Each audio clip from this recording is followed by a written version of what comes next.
Olá, é, seja muito bem-vindo ao segundo Congresso Brasileiro de Transporte de Material Biológico. O CTMB traz temas que são bastante interessantes para o mercado e o tema dessa palestra serão os desafios da LGPD em relação ao transporte de material biológico. Um pouquinho sobre mim, meu nome é Laura, eu sou diretora de regulação e qualidade da LogLife, sou advogada por formação e esse é o LinkedIn, meu LinkedIn, caso vocês queiram tirar alguma dúvida, é, pedir alguma informação, fico à disposição, vai ser um prazer. Bom, a LGPD é um assunto bastante recente, né? Esse tema, eu acho que agrega bem, principalmente porque é algo que transformou os mercados, a sociedade, de uma maneira geral. Acaba que é uma lei que traz alterações em todos os setores da economia, e a relação também, tanto empregado, empregador, quanto consumidor e, e empresa de consumo, né, de que presta algum serviço ou venda de produtos. É, LGPD significa Lei Geral de Proteção de Dados Pessoais, então é uma lei que vai buscar proteger os dados das pessoas físicas principalmente. É uma lei de 2018, ou seja, tramitou no Congresso, né, foi votada, foi revisada, a sua redação, né, nesse ano de 2018, porém ela só entrou em vigor em 2020. Isso porque, como é uma norma que causa alteração é, das relações entre muitas pessoas, né, entre muitas partes, eh, então demorou um pouco para entrar em vigor, até para a sociedade se adequar, né, ao que a norma está exigindo. As sanções, em caso de vazamento, foram prorrogadas e começaram a ser ah, válidas, né? Entrou em vigor a partir de agosto de 2021. A LGPD ela é uma norma que foi baseada na GDPR, que é a General Data Protection Regulation, que é uma norma da União Europeia. A União Europeia vem como um bloco econômico primeiro a tratar sobre o tema, inclusive a criar uma norma, né, uma lei sobre o assunto. É, isso, de modo geral, as normas vêm com o intuito de regular algum assunto que já está ocorrendo na sociedade, né? Tem acontecido, pode ter acontecido alguns problemas em razão de uso, né? De alguma coisa que já está acontecendo na sociedade, então vem a norma tentar regulamentar o assunto. A LGPD e a GDPR são exatamente por uma motivação que a sociedade já está vivendo. Não sei se vocês se lembram, ah, na última década, assim, né, de 2010 para frente, ah, os dados, né, que as pessoas ah, concediam a grandes organizações para reter base de dados, informações de consumo, né? Dados de cartão de crédito, preferências, né? Então, quando você curte determinado post, isso gera, por exemplo, um algoritmo, né? Que a gente sabe muito bem nas redes sociais hoje em dia, que esse algoritmo vai aparecer mais temas e postagens sobre aquele mesmo assunto que você já curtiu. Então, é o que a gente chama de bolha também, né? Que acaba acontecendo, e isso vem desses algoritmos que foram desenvolvidos e difundidos entre essas grandes empresas de informação, né, de tecnologia da informação. Acontece que essas informações, elas no mercado atual e como as relações têm se perpetuado, né? Principalmente nesses últimos anos, nessa última década, essa informação se tornou muito valiosa, muito rentável. É, e com isso surgiu uma necessidade de regular o tema, ou seja, tentar buscar e trazer maior proteção aos dados, às informações das pessoas, para que isso não se torne algo muito leviano, porque acaba, em alguns momentos, quando esses dados são vazados ou esses dados são utilizados de maneira muito predatória, isso é, pode gerar, né, dano tanto às pessoas quanto à sociedade como um todo. Bom, então eu acho que é interessante a gente ah, conceituar o que é dado pessoal. Dados que, quando utilizados sozinhos, podem diretamente identificar uma pessoa física, ou seja, são os dados identificados, desculpa, ou se combinados com outros dados, podem levar à identificação de uma pessoa física mediante o uso de inteligência artificial. Isso são os dados identificáveis, ou seja, você separa os dados para que eles sejam mais difíceis de se identificar, mas que combinados eles são dados pessoais. Então, é importante fazer uma separação de conceito aqui entre dado pseudo-anonimizado e o dado anonimizado.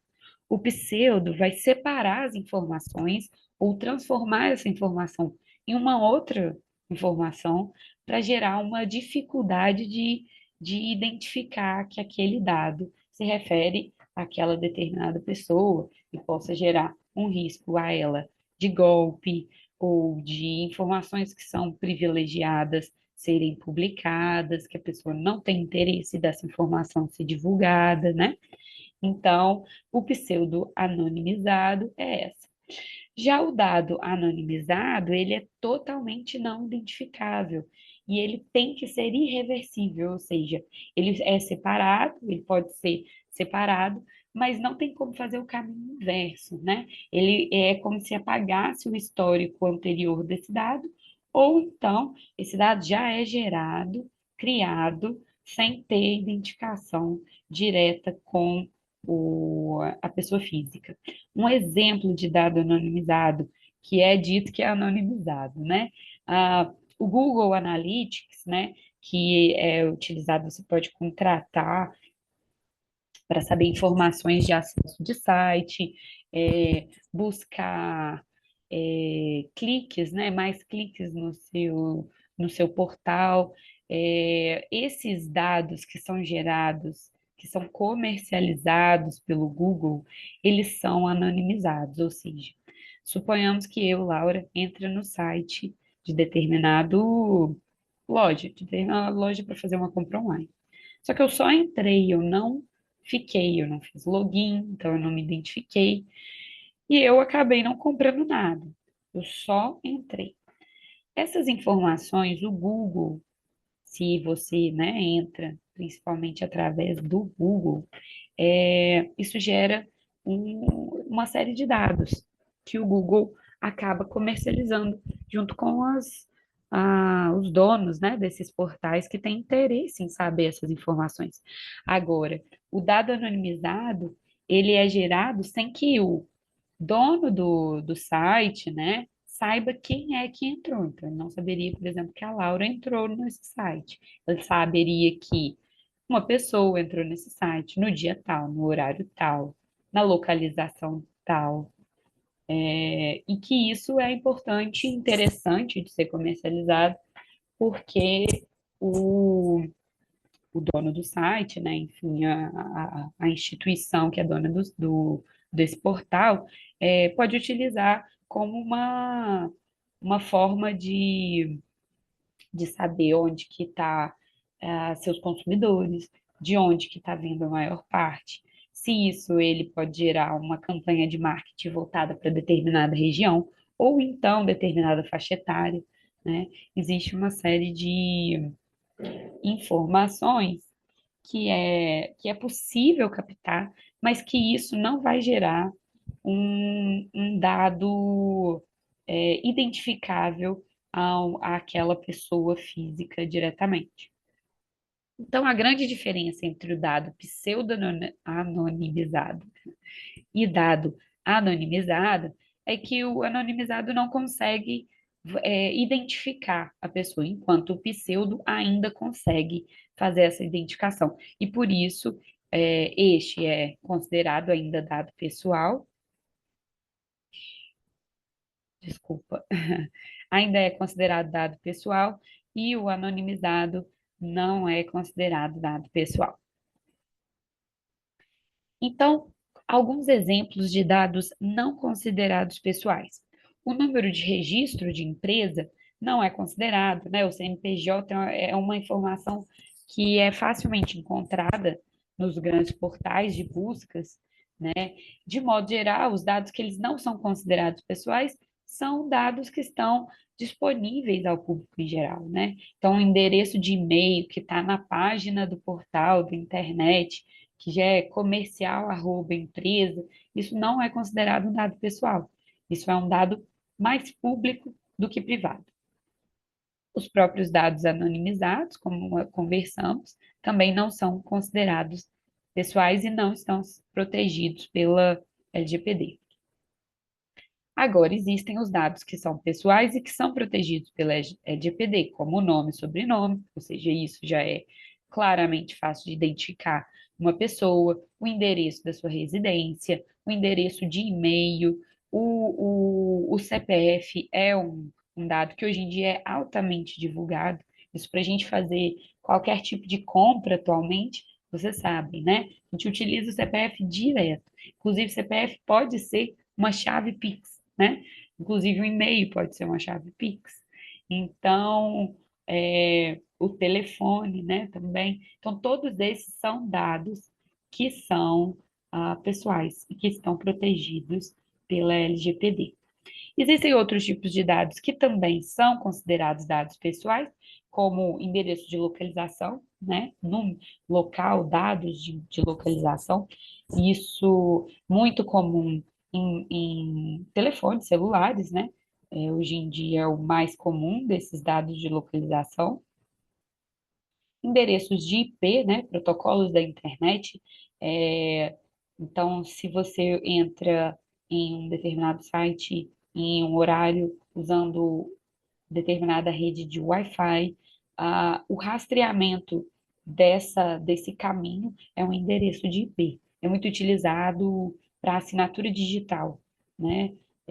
Quando você assina digitalmente, geralmente é registrado o endereço de IP que foi utilizado para conseguir, né, confirmar da veracidade aquela assinatura realizada, né? Que não mais assinada no papel, mas registrada pelo endereço de IP. Agora, existem outros dados que são mais sensíveis, que está, né, tá destacado aí na tela para vocês, o gênero, etnia, posição política, dados detidos por um hospital ou médico que permitam identificar uma pessoa. Então, até para o nosso assunto, né, esse último exemplo de dado pessoal é muito importante para a nossa discussão aqui, porque ele é considerado um dado sensível. O que é um dado sensível? Ele é relativo a informações mais sensíveis da pessoa, que não precisam e não necessariamente são públicos, né? Então, origem racial ou étnica, convicção religiosa, opinião política, filiação ao sindicato, organização de caráter religioso, filosófico ou político, dado referente à saúde ou à vida sexual, dado genético, biométrico e quando vinculados a uma pessoa natural. Então, por exemplo, eu já vi plano de saúde, né, exigir a biometria para ser, para conseguir realizar uma consulta, por exemplo, né? É como se tivesse isso fosse uma validação de que realmente aquela é a pessoa que está realizando. E isso é um dado pessoal. Então, esse plano de saúde, ele detém informações biométricas. E isso ele tem que proteger, né? Assim como o governo federal tem uma série de informações, né, de todos os brasileiros, a sua população, inclusive a biometria, por exemplo, né? É, outras informações, outros dados que nem necessariamente são retidos, mas na verdade são gerados, né? Um laboratório, quando ele é contratado para realizar determinado exame, ele, a partir daquele exame, da amostra biológica do paciente, ele vai gerar um dado dali para frente, né? Então, não, a importância da informação de saúde, genética de um paciente, ele é sensível, inclusive porque ele não é retido, né? Ele está sendo gerado ali. Então, é um dado que provavelmente pode ser que não esteja em nenhum outro lugar a não ser naquele hospital, naquele laboratório. E aí, né, é que a gente pode bom, destacar a razão principal do tema dessa palestra, porque aí está o desafio no transporte material biológico, né? São dados, tem acesso a dados muito sensíveis, importantes de serem protegidos, e é onde encontra, então, o risco do transporte de material biológico com relação à Lei Geral de Proteção de Dados. É muito interessante observar que esse assunto é, ele começou a ser mais bem debatido e trabalhado na última década,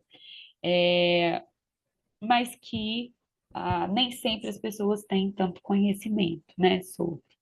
Eu lembro bem de uma vez receber um e-mail de que a amostra sairia, né, de Brasília, e essa amostra era de determinado ministro do STF, que é por isso ela era uma amostra muito importante e tudo mais.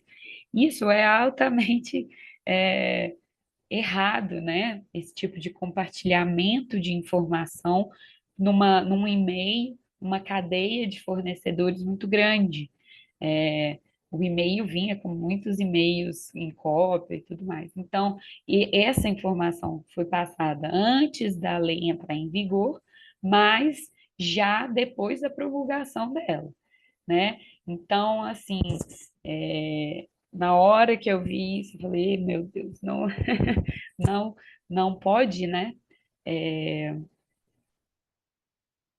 ser divulgada informações assim, e informações que todo mundo está suscetível de receber, né? A gente recebeu essa informação, mas no final das contas, essa informação ela não gerou absolutamente nada de mais impactante nos processos do transporte do material biológico, porque o grande objetivo dessa palestra, na realidade, é mostrar que cada vez mais é importante anonimizar os dados e não reter dados que não são importantes, que não são necessários para a realização do processo, do processamento, né, da amostra biológica. Nós vamos ter aqui na legislação da LGPD dois artigos que vão falar sobre o fornecimento de consentimento pelo titular. O consentimento ele vem no artigo 7º e também no artigo 11º. E esse consentimento é para a utilização e possibilidade de tratamento de dados. A LGPD ela deixa muito claro que o consentimento do titular do dado é muito importante. Ah, mas Laura, eu só posso usar dado que for consentido se o meu paciente, se o titular do dado não consentiu, não vou poder fazer cadastro dessa pessoa e tudo mais. Não necessariamente. Existem dados que são mais gerais, então, por isso, tem um dos incisos aqui do artigo, né, o inciso 4 4º, ele determina que quando for necessário para execução do contrato, ou o inciso 6º, quando for necessário para o exercício regular de direito, você pode utilizar o dado. Então, por exemplo, o nome da parte, o endereço da parte, né? Essas informações são necessárias para a execução do contrato, né? Você precisa identificar e determinar, qualificar aquela parte. Então, para isso, né, para esse tipo de informação mais geral, mas mesmo assim ainda protegida pela LGPD, você pode utilizar mesmo sem o consentimento do titular. Agora, dados sensíveis, dados mais específicos que não necessariamente qualificam a parte ou que não contribuem para esse exercício regular de direito em processo judicial, por exemplo, ele precisa ser consentido, né? E interessante é que o consentimento, ele tem que ter, inclusive, para fornecer esses mesmos dados para terceiros. Então, suponhamos que o transporte de material biológico de determinado remetente, determinado tomador ou determinado destinatário é realizado de forma terceirizada, como a RDC 504 autoriza. O consentimento para passar informações para esse terceiro tem que estar consentido pelo titular do, do dado, compreendem? Agora, se você anonimizar esse dado, como a gente já conversou, né? A gente tem conversado aqui na palestra. Se você anonimizar esse dado, você não vai gerar tanta essa necessidade do consentimento, inclusive para fornecer para terceiros, porque o dado dessa pessoa, não vai estar sendo compartilhado. O que vai ser compartilhado, por exemplo, é um protocolo, né, desse serviço, dessa informação. No artigo 11º, desculpa, o artigo 11º vai dizer mais ou menos a mesma coisa, a questão do consentimento, né, do titular do dado. Então, nós temos dados que são obrigatórios e temos os dados consentidos. Então, os dados obrigatórios, eles vão poder ser utilizados mesmo sem consentimento, né, que vão ser dados mais básicos, mais gerais. Agora, os dados consentidos, esses sim, que são mais sensíveis e detalhados, esses com certeza é prudente receber, né, o consentimento do titular. Então, vamos fazer algumas recomendações, né, aqui.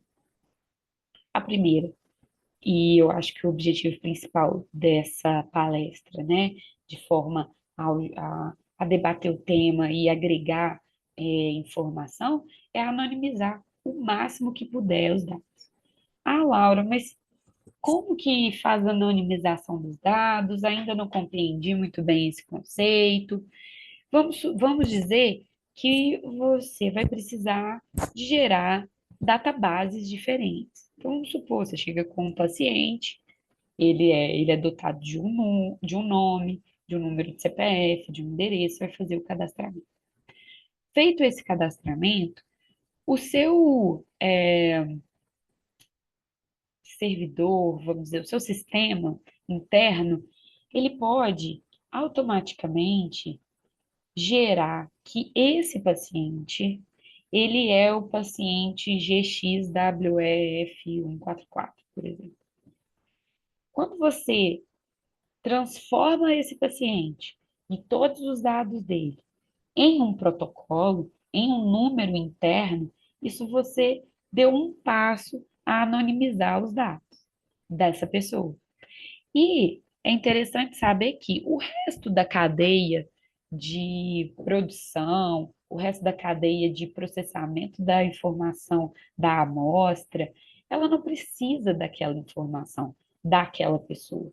Só precisa seguir realizando os procedimentos e chegar num resultado que vai ser divulgado.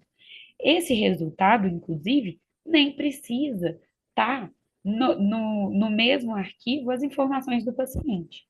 Essa informação, inclusive, ela pode ser gerada, só ser ah, reunida quando o paciente for acessar o próprio login dele diretamente no sistema do laboratório, por exemplo. Compreendem?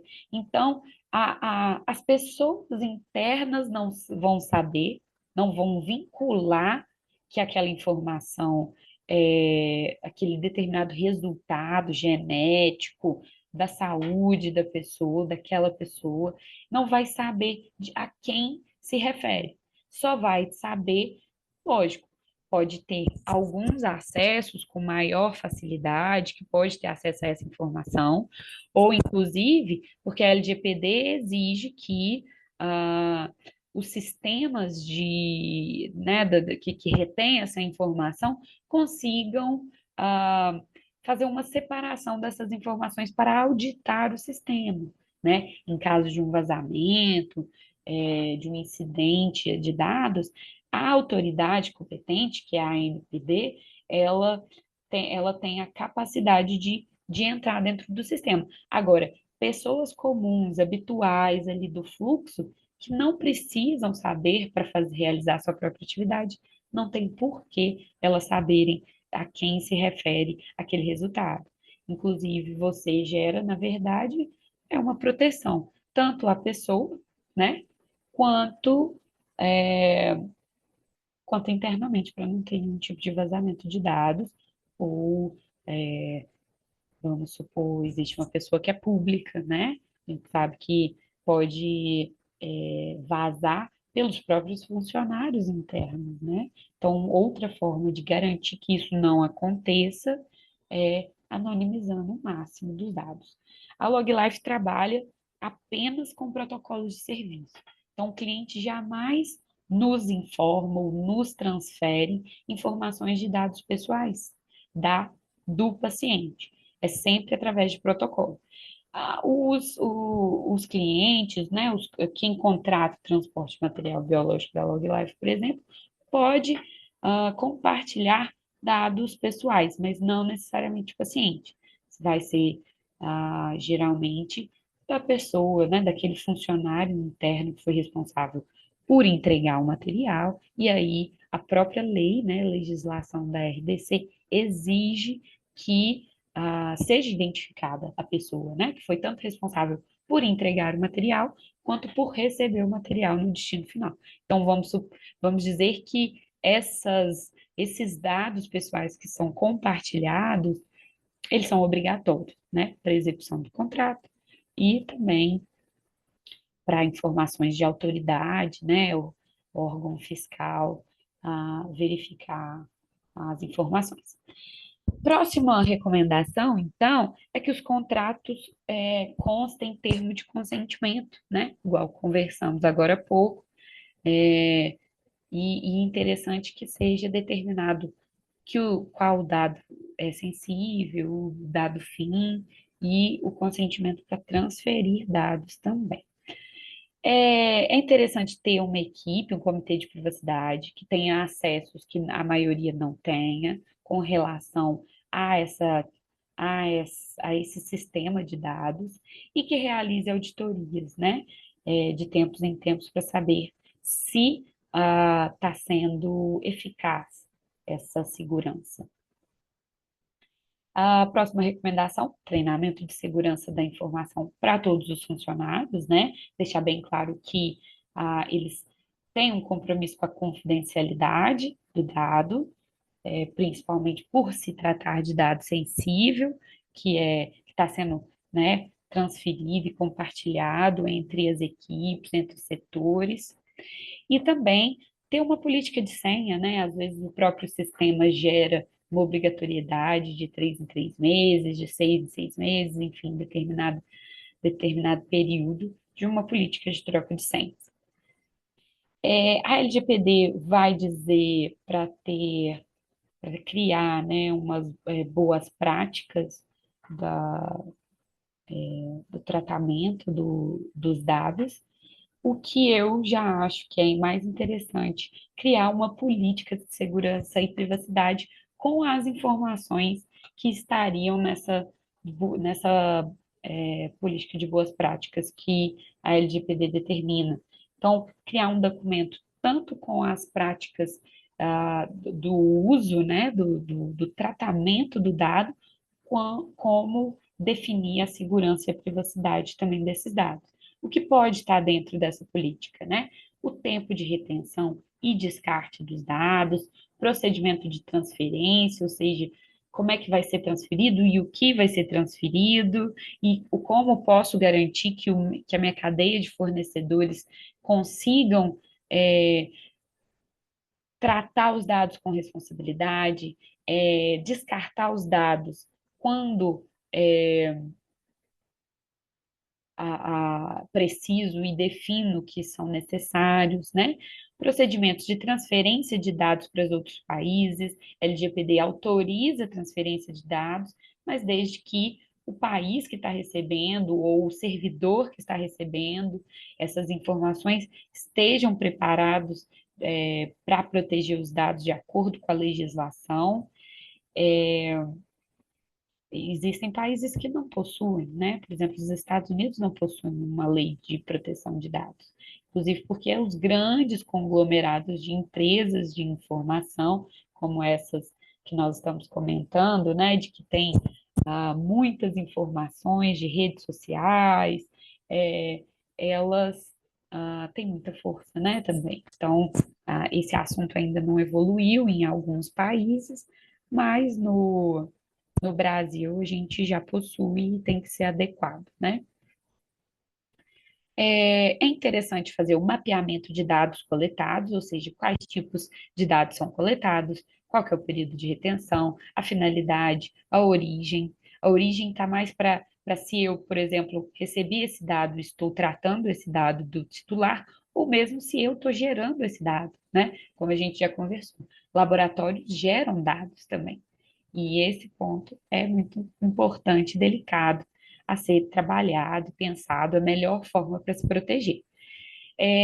O mapeamento de risco também e suas ações que são mitigadoras, né? Então, se eu tenho risco de vazamento, e esse, para ser sincero, é um risco que absolutamente todo mundo, toda empresa tem que pensar nela, né? Se está se adequando à LGPD, né? Se está com esse intuito de se adequar à LGPD, tem que mapear esse risco, né? Risco de vazamento, qual é o risco, de que forma pode ter esse tipo de vazamento e, claro, trazer ações mitigadoras.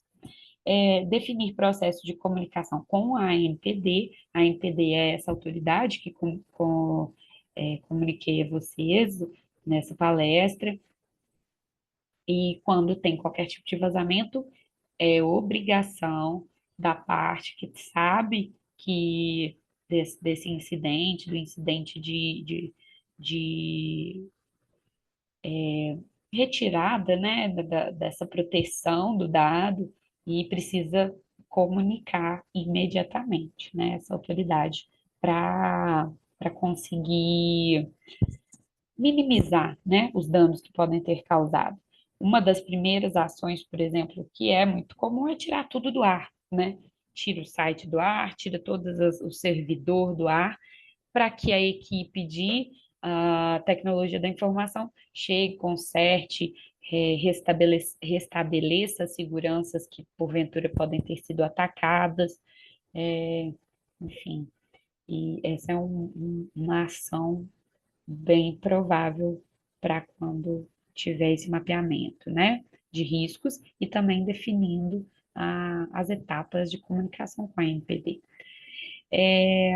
Essa avaliação de impacto aos dados pessoais, o Data Protection Impact Assessment, é, é uma avaliação de caso haja algum tipo de vazamento, qual é o impacto que essas pessoas que tiveram seus dados pessoais é,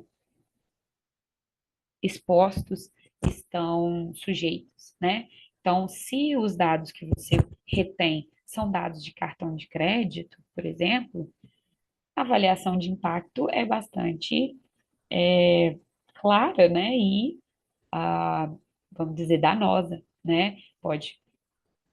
Podem realizar golpes com essas informações, e o que vai gerar um problema bem grave e sério, a gente sabe. E aí, por fim, uma última recomendação é, para estar em conformidade com a LGPD, não tem como, tem que realizar investimento em TI e segurança, né? A LGPD vem com esse intuito de proteção aos dados das pessoas que estão retidos em sistemas. Esse ciclo do artigo 5º é uma das, vamos dizer, das vertentes da LGPD, né, do ponto assim que ela foca e norteia a relação com o dado pessoal, que é coleta, né? Começa com a coleta, então vai definir como é que são as regras de coleta, processamento, análise, compartilhamento, armazenamento, de que forma vai armazenar, por quanto tempo vai armazenar, compartilhamento, com quem vai compartilhar, é, a análise, como foi feito o procedimento de análise disso, é, podendo então seguir para uma reutilização daquele dado e, por fim, a eliminação do dado. A LGPD deixa bem claro que dados que são coletados, mas eles são nem não têm qualquer finalidade, a organização não deveria reter esse dado. A norma ela vem nessa nesse interesse, né? Nessa vertente. Então, é, mas podem me perguntar, mas tem necessidade de, se o dado já está lá, por que que eu vou eliminar? Não sei quando eu vou utilizar de novo. A norma ela vai dizer para você definir, né, as regras do seu armazenamento de dados.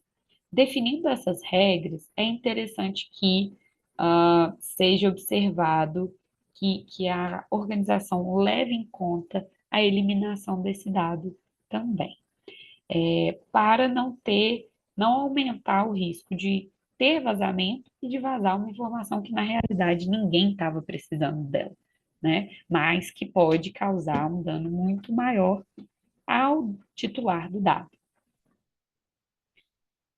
Bom, vamos entrar então em alguns outros conceitos da LGPD, né, que são interessantes para conhecimento.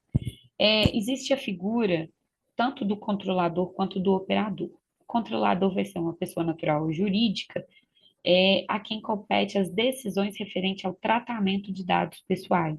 Então, é quem vai receber, coletar o dado do titular, ou realmente concedido, autorizado, consentido, né, pelo titular, ou então dados que já são mais obrigatórios, como a gente conversou, né? Então, o controlador, ele é responsável por receber os dados do titular, o contato direto para o titular, requerer exclusão, informação, né?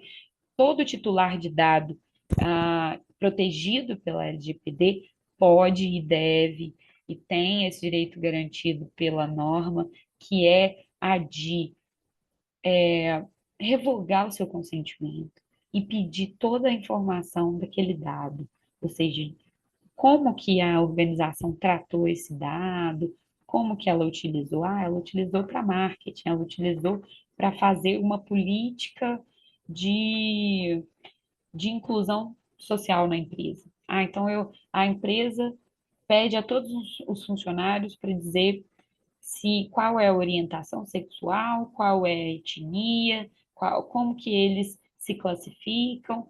Então, essas informações, elas são sensíveis, a gente viu. Então, o titular do dado, ele pode fazer esse requerimento para saber para que ela está sendo utilizada, como, por exemplo, esses exemplos que eu acabei de dar. O controlador, ele também é responsável pelo consentimento para transferir dados para outro controlador ou operador, ou seja, é ele que tem que conseguir esse consentimento.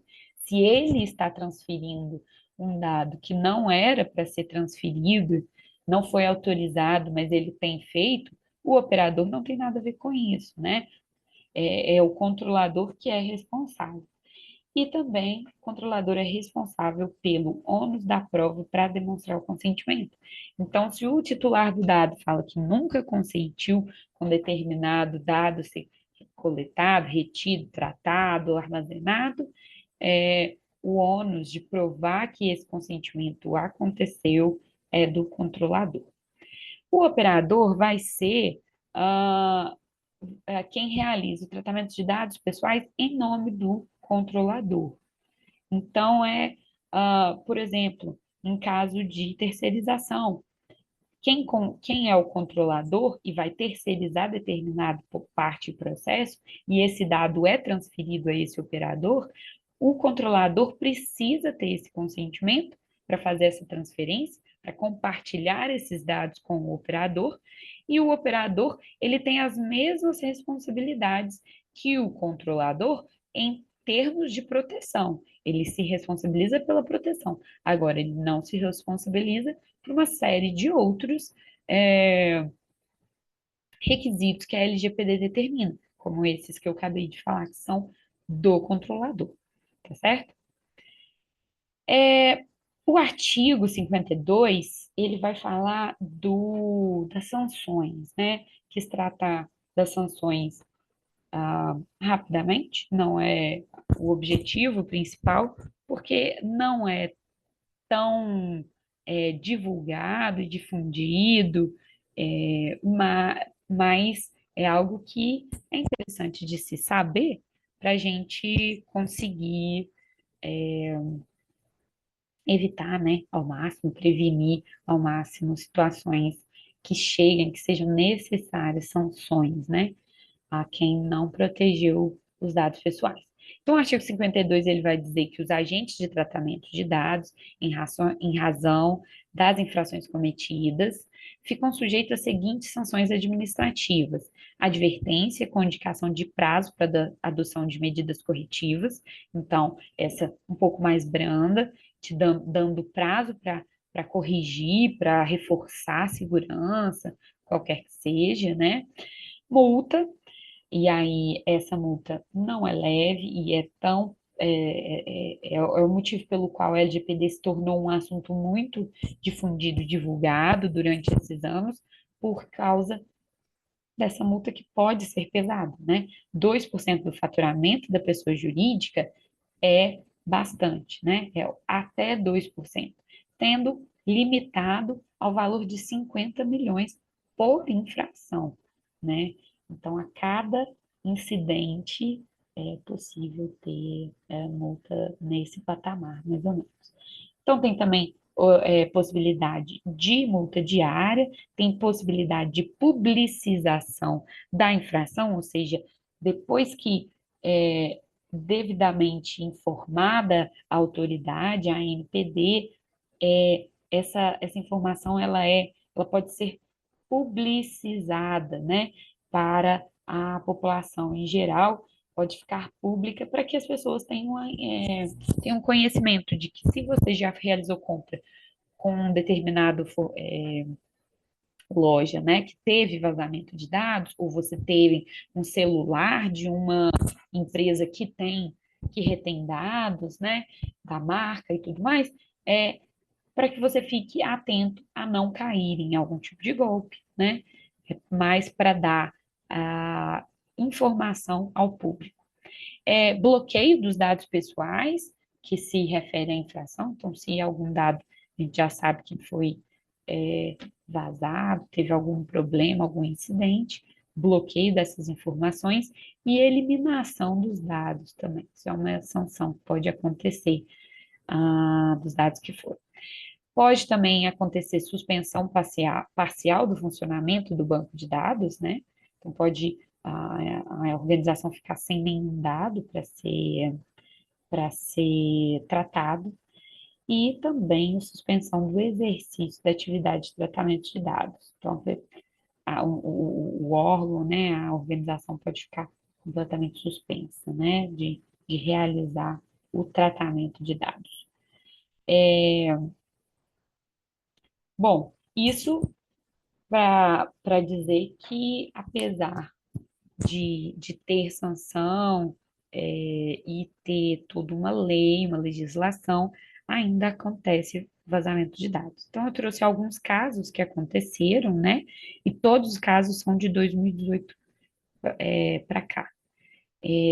Teve a Netshoes, né, que teve que pagar 500 mil por vazamento de dados de 2 milhões de clientes. Então, a base de dados dele foram invadida, teve um vazamento dessas informações e ah, acabou sendo firmado um acordo com o Ministério Público para essa situação, mas o estrago já estava feito, né, também. A Apple foi alvo de hackers que pediam 50 milhões para devolver dados da empresa, né? Então, é muito comum, para se falar a verdade, esses ataques, e as empresas de tecnologia hoje em dia precisam investir pesado em segurança da informação, né?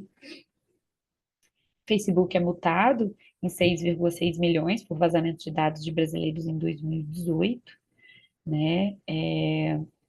Facebook é uma das empresas que mais reteram dados e comercializaram dados, né, durante esses anos. É um dos motivos, né, do surgimento dessas leis, como é a da LGPD. O CREA de São Paulo, esse é super recente, foi de 2 de dezembro de 2022, sofreu ataque de hacker e os profissionais tiveram dados pessoais vazados também. E, no caso, aí também uma reportagem dizendo que o Brasil ocupa 12º lugar no ranking de vazamento de dados, isso em 2022. Em 2021, o país aí ocupava o 5º lugar, então parece ter tido uma melhora, mas ainda está bem alto ainda, né? Nesse ranking. Bom, pessoal, é isso. Espero que o assunto tenha sido de bom proveito. Acho que as recomendações que a gente trouxe aqui são bastante interessantes e positivas para resguardar tanto os laboratórios, né, nesse tratamento de dados pessoais, principalmente os dados sensíveis, e também as adequações necessárias para o transporte de material biológico acontecer de maneira bastante anonimizada, né? Compartilhar e identificar a amostra por dados de pacientes, por nome, por CPF, por dados que são intrínsecos ao paciente, que não um número gerado internamente, o risco é bastante alto, a gente não recomenda, né, pelo que a gente expôs aqui nessa palestra, e espero que tenha sido de bom proveito. Obrigada, e até a próxima, pessoal. Tchau, tchau.